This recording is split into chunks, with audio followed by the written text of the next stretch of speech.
So every year there's over millions, billions of gallons dumped of wastewater, sewer water, and this industrial sewage dumped back into the oceans, rivers, streams. And then, according specifically to DoSomething.org, there's over 1.2 trillion gallons every year dumped into our own municipal area and then back into the ocean itself. And so, coming into examples of what show exactly what happens is that there's a lot of landfills that are coming back in and feeds back into rivers and streams, and then there's a lot of just coming back from like factories, coming through sewage pipes and all that just leaks back into the ocean and back into the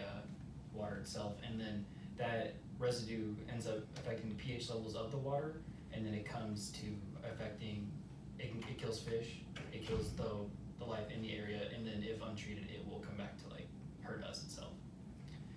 So going back on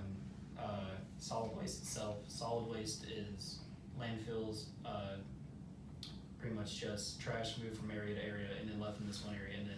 can be burned, but then all the excess when left, it just feeds and goes back into the ground, messes up the ground itself, and then it comes back into the water, and then that area is just completely ruined. And then if not treated correctly, it's a permanent problem.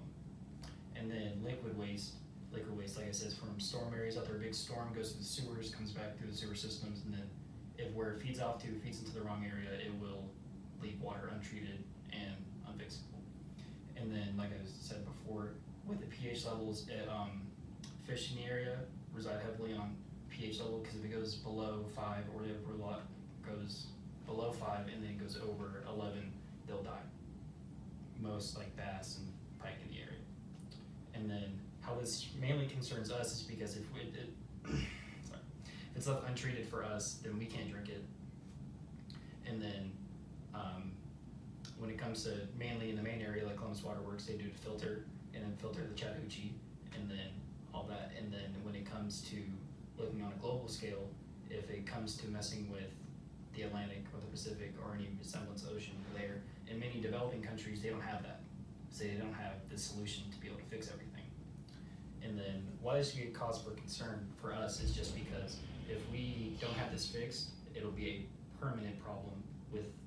very low solution. And then most of the time it will become to an expensive solution, and most people don't want to be able to fork that money over to be able to help with that. And so when it comes in closing, if we don't fix these problems with our water and right treatment of our areas and natural wildlife and just ourselves in the end, then it'll be to where we can't even drink our own water, and then it's